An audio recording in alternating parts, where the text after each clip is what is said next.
দিনে 22। আজকের খাগার মেলায় ভগবানপুর খাগার যে রাস হচ্ছে, রাসমেলার আজকে পঞ্চমতম দিনে আজকে স্টলের শেষ মুহূর্ত, সব কিছু শেষ হয়ে প্রায় গেছে। 10টা বেজে গেছে, শেষ করে ফেলেছি। আর তোমরা একটু তাড়াতাড়ি আসার চেষ্টা করবে, কারণ আমরা বাড়িতে বানিয়ে এখানে আসি, সবসময় তো থাকলে আর দিতে পারবো না। আর যেটা বলার ছিল, অনেকে লজ্জা পেয়ে আসছে না, লজ্জার কোনো কারণ নেই। বোন বান্ধবী তারপরে দিদি ভেবেই চলে আসবে। আর এই দেখো আমরা স্টলে যে এগুলো নিয়ে এসেছিলাম, সব শেষ, এই কটা ছিল।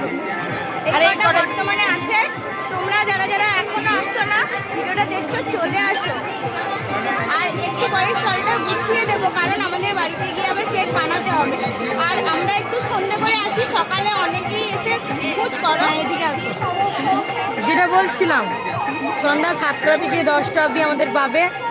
সকালে আমার বৌদি থাকে, আসবে, কেক থাকবে, বাট আমরা থাকবো না, কেক নিয়ে যাবে।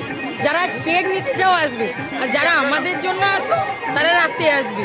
বলে বান্ধবীরা না থাকলে কেক নেবো না, কেন আমার বৌদি তো আছে, নিয়ে যাবে। টাটা, আজকের মতো। আজকের মতো হ্যাঁ, এখানে কমিটির লোকেরা না খুব ভালো। কাস্টমার এসছে, ছেড়ে দিই, তারপরে কথা বলবো।